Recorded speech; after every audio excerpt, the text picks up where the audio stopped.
terus subuh luhur lan asar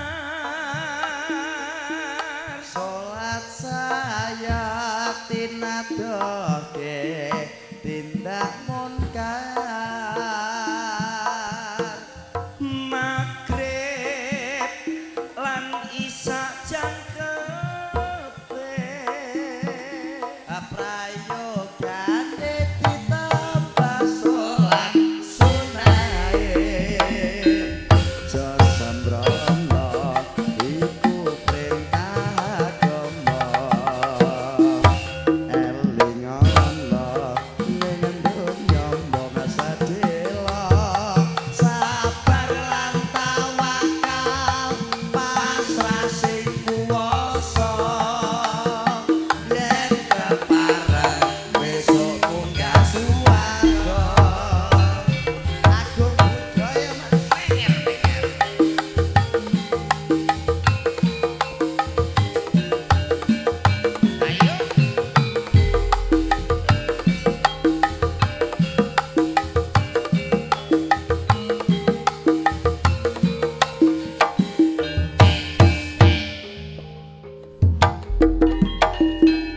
wis wancine tansah dielingke wis wancine padha nindakake adan wis tumandang wayahe sembayang netepi wajib dawuhe pangeran salat dadi cagake agama limang wektu kudu tansah dijaga kanthi istiqomah lan sing tumaknina luwih sampurna alus neh yo trok jamaah Sing alus ya.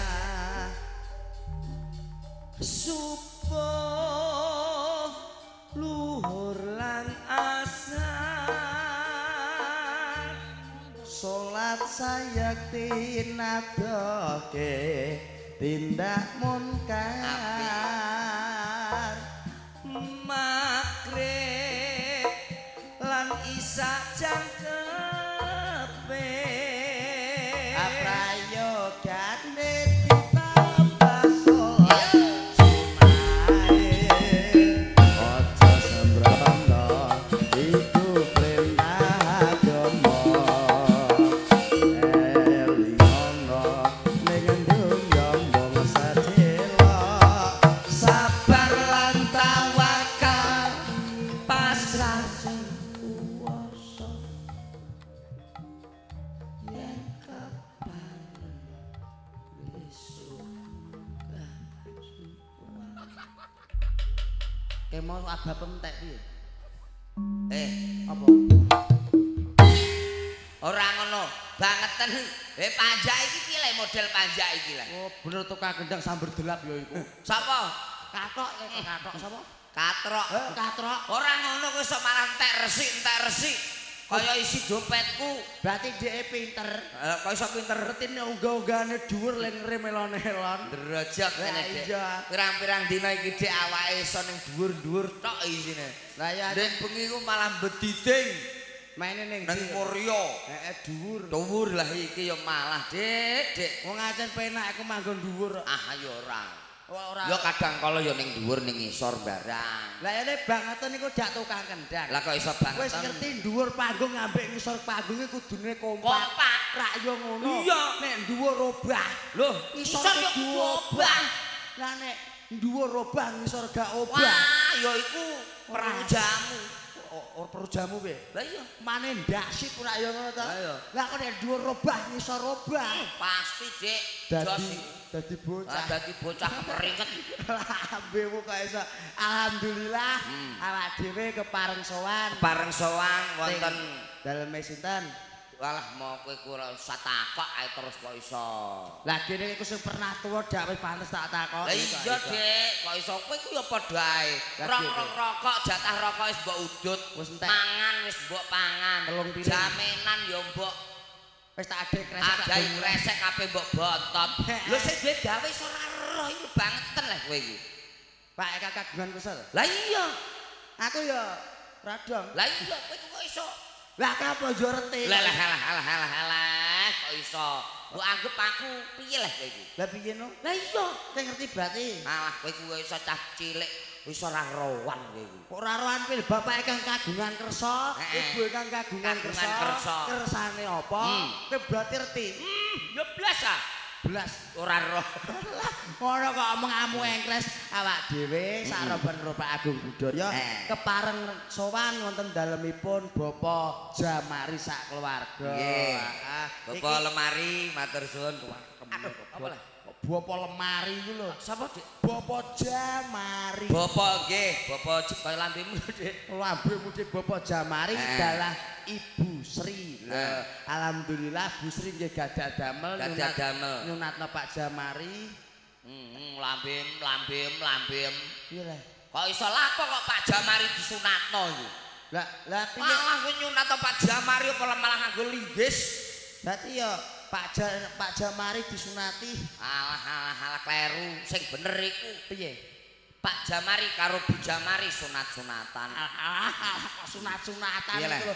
Iki Pak Jamari netake Kang Putra. Disenengke nanggap Petoprak Agung Budaya. Putrane Pak Jamari asmane sinten, Dik? Gak ngerti. Lah ora roh aku ade. Kok biyanget temen lho, Mas. Lah mau asmane Pak Jamari ya ora ngerti. Kok aku marai ora kami tuwa kene, Dik, kok iso. Lah kula kowe dadi kami tuwa kowe nyalon juru kunci kuburane mayite demo. Mbah bangeten mayite anjen kok. Lah iya, iki badhe sing ditetak ya gak ngerti. Blas. Ya kabeh kok ora ngerti mbok ngerteni iki apa. Duwe. Kamangka iki mau ya beran wis sesuk ya mesti njaluk. Iya. Lah iya jatah rokok mau urung teko mbok jaluk sik. Wis ah kok. Lah iya wong mangan men tanduk 5 piring. Sinten lho, Bu? Ora roh kowe. Ora. Ah takok aku niku. Sapa, Dik? Adik lanang. Adik lanang pancen lanang ora disunat. Lah iya ora bener kok iso. Bapak nganu kok sik bapak. Sapa, Dik? Sing disunat, Dik? Rafi. Mau Rafi jenenge. Rafi Ahmad. Oh alah Rafi Ahmad nganggur adik Rafi ngono. Adik Rafi. Didongakno Mas. Ning nek ana adik Rafi sing ndongakno kowe ae. Wis muga-muga dalam rangka tokli piye lah Dik kok salah neh iki lho. Dalam rangka apa ke mau? Tokli. Lho ya saru kesen kamu adik kecil ki enek lho. Lho. Wah, kowe iki ora tata kowe ya. Tokli ak ketopel. Kowe ape elek kowe. Kok iso? Mulak-man. Bocah cilik pikiran ki aja ngeres. Ala ora ngersake juru semedi rono gak? Tokli iki ora tembung kuwi. Lah tembung. Tokli iki diketok cuma sekali. Ana sunat ketok pindho entek resik ah. Langgene Pak kok lah iya. Tokli iku diketok cuma sekali. Cuma sekali. Ya iki. Ya nek adik Rafi Mas sing ndongakno sampean. Tak dongake muga-muga Dik Rafi dadi ya putra ingkang solih. Amin. Pokoke bejo donya akhirat. Amin. Kudune bekti marang wong tuwa. Amin. Aku nek ndongakno Dik Rafi moh aku. Lah apa kok mau ndongakno? Ajane cara mono ketemu karo Dik Rafi ku isin aku. Lah apa kok isin? Kok mbok ora ngerti senengane kok iso. Piye lah, Dik? Aku ki jare cara mono temu Jagong rak ya to. Ketemu Dik Rafi isin awak lunga lah aku. Lah kok isin? Apa kowe kalah ganteng? Lah nek kalah gantenge ora go. Lho, ora. Apa lah sing mbok isini apa kowe kalah pinter karo Dik Rafi? Ala nek pinter apa ya padha-padha. Lah kok iso? Aku isin ngono wis wani aku urung kok. Isin aku jebule ndol. Lebih antre lo bantre nek omong. Lho kowe iki jebule urung sunat. Kok malah mbok cetakno iku lho. Ya Allah. Iki dak ngisini aku kowe ya. Ini kok sabam kali untung ngeterno kowe. Lho urung sunat kowe iki. Iku kok iso aku. Jajal deloki. Halah, aku iku wedi. Apa? Wong Islam, wong lanang. Iya. Ya, iku wajib sunat. kudune sunat, Dik. Kudune sunat. Iya. Wajib. Wajib. Wajib ku nek wani aku wedi kok bukan wani. Lho kowe iki semene gedene kurang sunat. Bangeten leh yo dol. Lah kok gayamu engkes wis sunat kowe. Lho ya wis ah. Wis. Lho nek ora percaya tiliki. Mah, aku tau niliki malah kaya asungsor kono. Ambem. Kebati wis sunat. Kowe ya wis sunat, Adik. Aku tak takok. Takok apa Wong neh? sing wis sunat aku dak urung. Iya. Aku tak njaluk pengalaman. Kowe ngono dhisik ya nek sunat ya karo dokter. Oga. Ning dokterne cawak. Oga, Dik.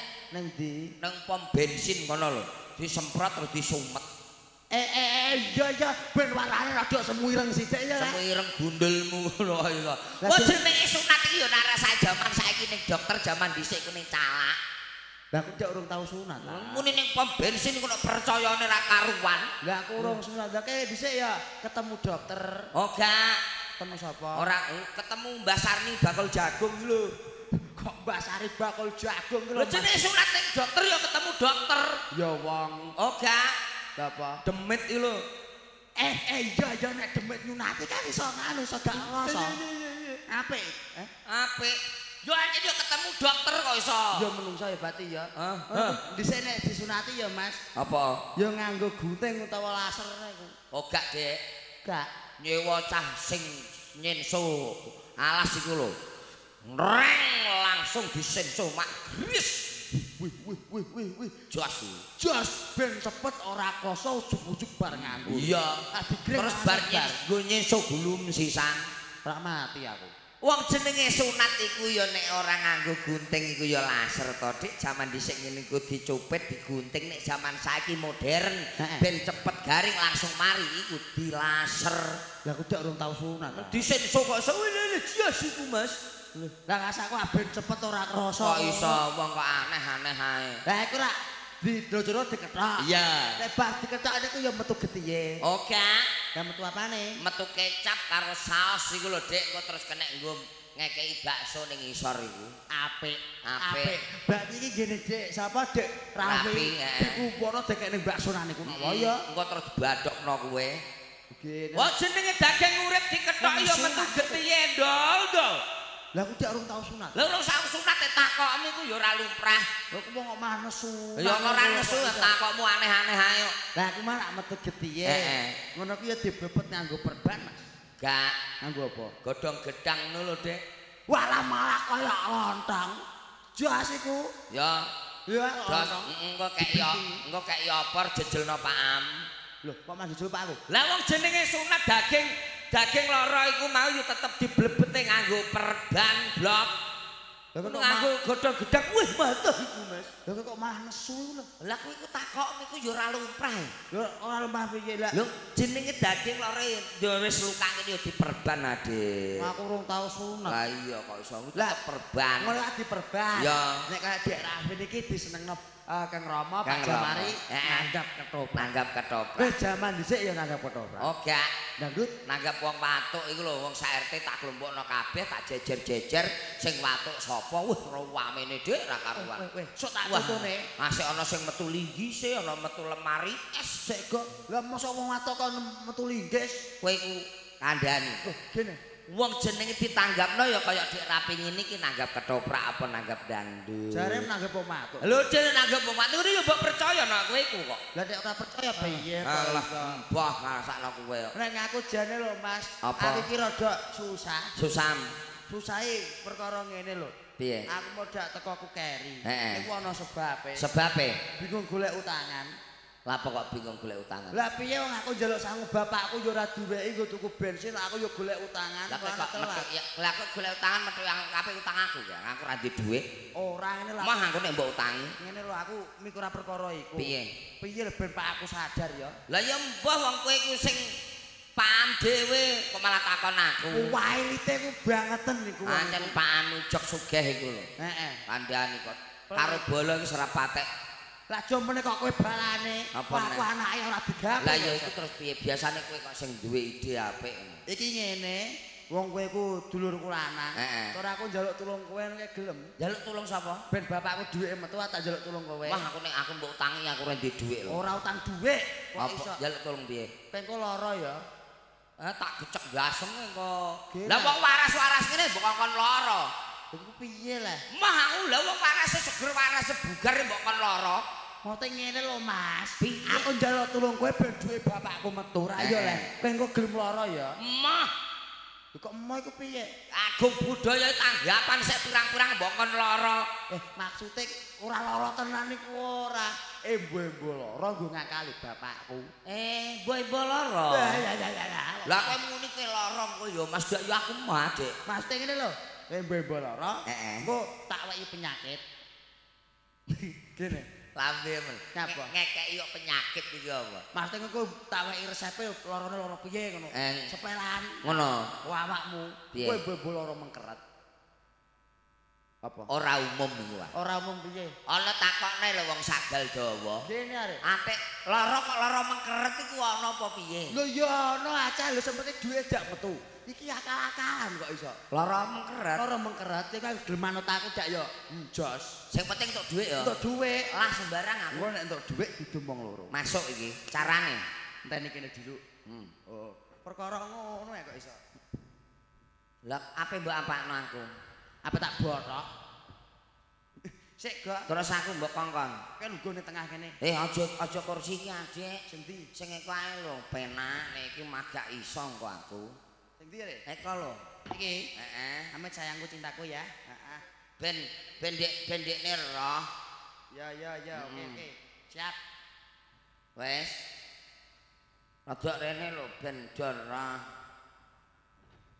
Aku mbok kongkon piye iki? Ayo. Aja. Kok malah dateng mbok kongkon ngono piye? Oh, ya ngene sip, jos. Sik. Tak golekno sandal. Iki mbok apa non neh aku iki kok. Mbok kongkon linggih ngene ya masuk Dik. Kaya apa? Kaya Pak Yai wis ngene kok. Malah apa? Pak Yai. Ana yai kok model kok duduk luku iku kok iso. Lah piye neh? Neh. Tanam. Piye tangan piye? Ngene lho. Ngene. Nih. Apik mbok apakno lah, Dik. Iki cek tanganem kok iso padun ae kok tak warai cara ben. Ngene. Iki nih.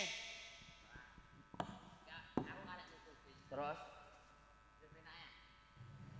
ya aja ya bener ngene, Adik. Dudune lho kok iso aneh ae. Dak ngene ya. Oh iya oke masuk. Mbok apakno neh lah aku iki. Ya Allah. Wes. Sik. Lho kok dadak kaya wong mengkerat. Lho, kaya wong mengkerat tenan niku. Kaya mengkerat. Lah terus, Nek kareke meneng ae aku tak ngenteni bapakku. dulune benakno aja iki, Dik. Ya. Iki lho jaruke. Ini. Nah, Wes. jos. Iki mikir adek kene ya. Ya wes. Terus ya. Oke sip jos. Wes saiki meneng ae aku tak embu nangis. Lah aku iki kaya tok sambat ngono. Nek tok sambat engko pokoke wae brendel duwite. Aduh. Engko sik urung. Wong teko kok mau sambat sik kowe. Aduh. Kok malah medeni wong. Kok malah medeni wong nangis kok medeni wong. Aku tak tangisi kok iso. Aku mbok tangisi. Lah rumah sam apa kok iso? Kok bangeten meneh Mas. Ora apa-apa ki kok malah ninggalno aku. Aduh. Le. Dul. Oke teko. Aduh. Kowe lah apa? Lho kok guyu dhewe lah apa? Guyu matamu ngono kok iso. Lah aku takok kowe malah guyu dhewe. Guyu sapa kok iso? Aku lagi susah. Perkara apa mbok pikir susah? Mas Deni lho. Gini ya. Apa kena penyakit? Lho nek ngejene omahku kok kena penyakit apa? Lorone lara dadak kok iso. Lorone kena apa le? Oh, saya aku tak patut dhisik kok ojo ae kowe. Lara mengkerat.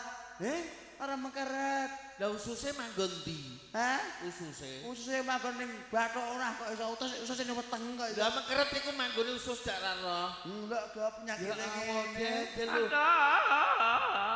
Iki mau lo tak takoki sing mbok rasakno piye aku ra muni ngono. Gejalane maune piye le? Gejalane tak takoki gejalane piye Mas ngono. Sirahku nganu wetengku ngelu sirahku senep ngono jare. Ora ono Apa? Aduh.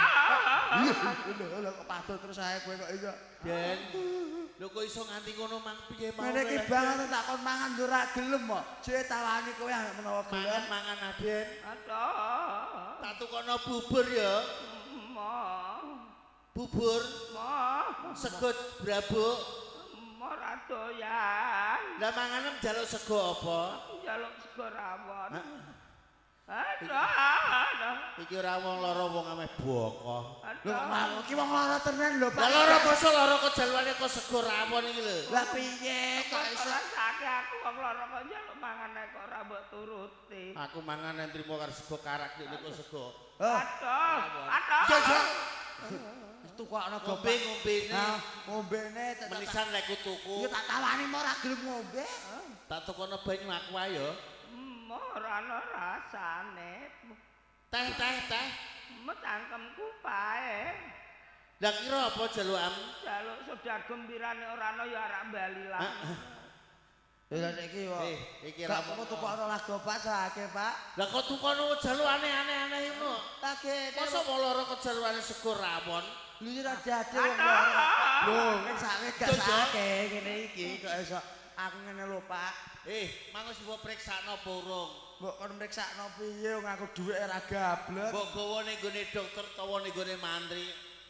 Lah ya mantri suntik ora ana. Carane nek mantri suntik ora ana pas parano Pak Mantri hewan. Iya mbak padha saya mbok gawakno mantri hewan. Lah saking ora anane lah apa? Gombloh ape bongkok gombloh. Ngene lho Pak. Piye? Iki kok mau apa tak obati? Neng aku bingung ora duwe dhuwit. Gampang obate aja tukono obat sing larang-larang. Lho, obate ya larang-larane lara aneh. Tukono obat sukedak wis ale. Aduh. Obat suket ora mati tapi kok malah karuan wis ngono ae kok. Ini lho Pak, tak gune mriksano aku wae dhuwit ah. Dhuwit? Heeh. Ora. Ada rasake aku lek mlaku aduh. Kedadak sake wong larane ngene. Yo. Aku dhuwit lek aku nyimpene tenanan lek. Lek aku nyimpene tenanan kowe kok ora mikir belas. Iku lho Pak yang duwekno dhuwit. Yo. Dhuwitmu akeh men, Pak. Dhuwit akeh men. Kowe iki ora karepe dhuwit lek ndoko iki. Lho dhuwit dhewe. Iki tak dhewek-dhewekno le. Sebab iki sisa iki dhuwit tebon. Andine.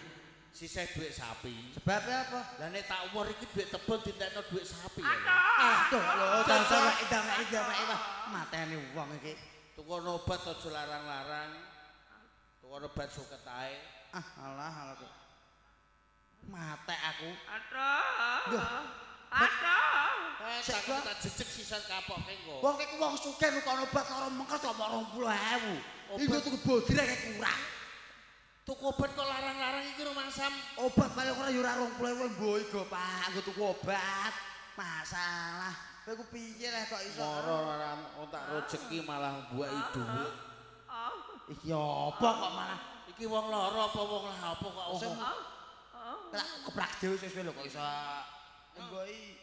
Wis, iya alhamdulillah nek ngene aku dak iso mriksakno apa. Periksa tenan. Iya. Iya. Tak priksakno ning iki ngene, Pak. Dhuwit nggo ngobate piye nggo nebus obat. Lah ora sambut tebus. Lho tak pakno. Iku lho gadekno ae. Lho dhuwit kok digadhek tak obat digadhekno. Lah nek tebus lha apa? Gombloh ape bongkok. Lah nek ora ditebus iki yo ora mari ora obate aca. Aku sing duit malah aku disosotno terus ngono. Lah banget ndak yo kene Gang. Lah apa? Iki lho kon gadekno. weke dhuwit nggo tuku iku. Nggo nebus obat. Dhuwit tok ora gelem ngewangi pergawe kok. Lah iki. Oh. Kurang, Pak. Iku wis pira? Lagi pira iki nggo mriksakno obate mosok lagi 50.000. Obat iki larang, Gok. Lah dhuwit kuwi aku mulai dak wong tok piye le? Ya ora masalah sementing gak bos. Kayak mentol lah ngono iku. Lah nggo angkutane. Angkutane mbok numpakno apa? Lah aku mulai numpak apa le? Numpak jaluk kabeh. Lah piye nek tidak ya butuh iku apa? Butuh dhuwit nggo nyewa angkutan, nggo tuku bensin. Ameh mati kok ngangelno wong. Cwangkeme bolone dhewe kok mbok mok 50 ya wis matur nuwun Pak. Tak dongakne Pak wis mbok weki Pak muga-muga padang dalan jembar kubur ya Pak. Kowe dongan aku mati apa piye? Lho piye arek? Aku mulai malah karo 9.000 iki piye sah? Ya ora apa-apa sampe dulurem sehat. Kowe karo sehat tenan lho ya. Iki tak priksane. Tak berobat.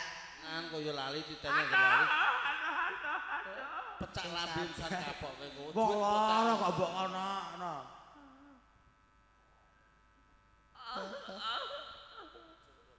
Wis lunga. Wis lunga. Dul. Adani apa? Mang duwite kanggone tenan lho ya. Tak kanggokno tenan, tak tuku obat lho ya. Iya tak tuku obat tak pesakno ning Italia. Koyo buku jajan dhewe. Ora ngono bocah. Aku duit tenanan kok. Lha wong tuwa sambur dilap kowe cah. Wis lunga kok balik meneh. Wis aman iki, wis aman. Dul. Mateni. Bu apakno meneh? Apa tak gencong kok aja gedhet ning monggo. Nek ora kuat ngomong tak ewangi. Ora usah. Tak genjonge dhewe ae matur nuwun. Ada sambil gelap kok tenan. Timbange kok tiba kok. Wah, ora aku tak nyambat priyayi pasucen. Nek ora iso ngomong karo. Iso kok iso. Penting wis gawe dhuwit wis ayem aku. Tenan lho ya. Heeh. Sik urung. Nah, wis iki aman nek iki. Tenanan apa ora? Tenan ora balik 1 2 3 ora balik. Walah jiang, krek tenan sikilku ngasih gringgingen. Lah ayo kebangetan dak kowe ta. Angeten kok iso. Saiki dhuwitku wis entuk. Dido mrene. Tenan entuk pira? Dhuwit iso dungaren metu semono brae. Kok kandhen wong omah ini. Lah sa. Cicok. Siji ya. Ya. Aku yo siji. Oke. Andriane kok iso. Ya. Siji. Pira iku? 50 lah. Untuk loro ya, Le. Loro. Ya. Oke. Aku yo untuk loro lho impas. Impas ah. Loro. Oh. Ya pas ah lho, impas. Ape bokope wong tuwek kok mbok akali. Nek kali kowe sapa? Lah iki 70.000. Kamu ding dhuwit ku apa? Siji. Oh, aku yo siji. Ya. Asli ya no. Ya, Cek. Ya. Pira kowe? Loro. Aku yo untuk loro. Loro. Kok iso? Loro kok ana abange. Wis. Pas. Telu ngono kok. Lu loro kok. Siji loro aku ngene ijone malah kowe biru karo abang Wis, blok. naik. Aku sitok. Ya. Wis sitok. Terus sitok. Aku sitok. Ya. Wis sitok, ya Le. Ya. Bisa sitok. Ya. Tak gawe kowe nesu. Ya. Mbok gawe kowe, aku yo nesu. Iya. Iki karo ngene ae. Piye? Tak buak, Mbok buak, tak temok. mbok temok. Wis aman iki. Aku mbok akali neh lah, Dik. Ketane perasaanku gak enak. Mbok akali terus aku mau loro kowe telu ae kok. Kepengen Ya sing adil lah. ben adil pek kabeh wong sing lara kowe ya. Kok malah mbok pekno aku kabeh. Lah sing lara dak kowe ya. Bocah lomon ngono Ora ada kowe ikhlas lillahi taala. Tenan aku gak bodoni ya, Mas. Seksen patucen. Matur nuwun lho, nek ono Padha-padha. tenanan kok ora. Yakin gak bohong. Ngono apian kowe Kadang pek kabeh lah sing lara kowe. Tenan. Tenan. Ngene ae tanggane tuku rokok tak wae rokok. Oke, mbok wae rokok yo masuk. Lah, Ya, jas. ya. Oke. Muga-muga selamat. Ayo. Aduh. Ora dolan. Aduh. Jebule iki ape ngakali wong kowe iki. Aduh. Ki aduh tak ketok lambem karo iki. Kene gak manes lho, Pak. Lah kok ora nesu duweku mbok akali kowe kodho lara nek kadung keterusan piye kowe? Lah sing bangetan iku kowe. Mulaman metuwe aja pelit-pelit kowe. Pak wong neme powahi tem ra pakat. Ya wong salam. Piye? Aku wis ora usah lara-laranan lah, Dik. Piye? Aja nglipur ati ayo. Ayo, gas. Heeh. Iki Malah ya aku Prabu Klono Sewandukna. ala dapuan apa kowe. Ayo, dadi lagon-lagon kanggo bunda-bunda wong wis Tali suruh. kotang, gas. Nyanyi dhewe ya tapi ya. Sinten sing nyon tali kutang sapa? Badhe Dono Swanten Mas dari Sinten? kanan panggung. Monggo. Niki lho. Aku Sing jalan tali kutang di. Telu papat-papate ku go. Bayu ndek pok. Taline dawane terus piro nek model ini iki? Monggo. Iku ra tangan malah iku. ora kok tangan dak apik ganyu. Monggo sing badhe nderek nyanyi. Monggo niki ya. Oke, oke, duet. Sayangku, cintaku. Aku untuk model gini gak ada kok.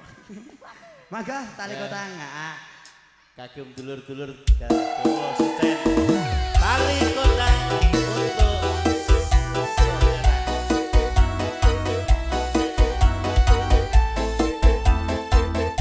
goyang ayo. Wasik.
Kok kacau. Lah yo klesreh siseh. Saya kenceng napa. Ambil. Malah sambut matur suwun nggih, Mbak Yu. Jan wis kersa. Heeh. Tenan kok. Ketoke ku dadi biduan iku ya. Isi kotang iki. Kok isi kotang iki? Aku lali nggone ning ngendi. Isi kotang iku cilik. Apa gedhe ya? Kok iso lambemu. Ayo diaturi apa iki?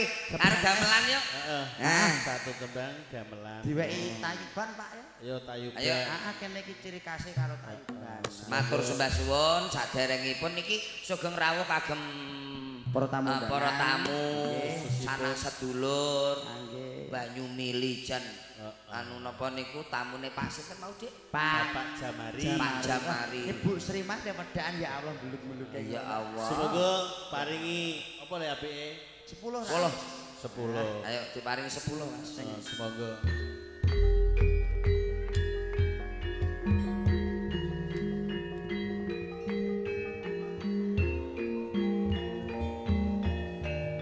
Konjater dumateng para kadang tamu ingkang gadhah kinurmatan. Sinambi angrapi pasugoteng sampun sumadya. Injih sinambi rapi dahar sontenipun. Kepareng saking kawula paling panglipur wonten 10. Yuk, yuk.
apike awake dhewe iki nyambut gawe ora mung cuma seneng-seneng Pak. Ayo ae bebarengan. Piye to lah ora mbok delok sewe. Ngomonganmu ya wis teko apa ning ndi.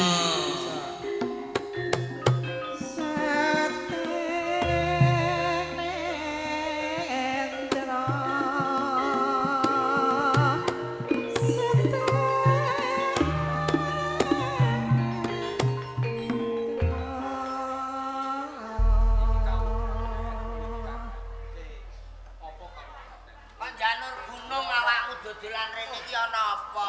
Dadi apa sajane? Lek Deni lek gomblo lan golek montong. Nganti aku mampir karo awakmu tenane ana wigati sing arep tak kandhane karo kowe sakatri. Ya kok penting. Heeh. Wigati apa? Wigati apa? Iki aku lagi wae nemu Giripati Boyo. Tenane kowe sakatri arep tak jak goleki bocah wadon putra-putri ana ing Raja Mojopahit. Piye jarane? Sambung. Rikala aku ngaras padha ana ing ngarsaning Rama Adipati kuda pengrawit ana ing Kadipaten Sukodana. Rama Pati kuda pengrawit gelem ngaku lamun kok aku putrane nanging duweni bebono utawa penjaluk. Bebanane Waton aku bisa ngundurake putra-putri Sinuwun Prabu Brawijaya maring laras ora liya kusumaning Ayu Retnawulan lan Retnosari ing mangkone bakal tinampa lamun to aku putra ana ing Kabupaten Sukoharjo. Lagi diakoni. Mula buru cukup. Bae Ayo. Wis, ayo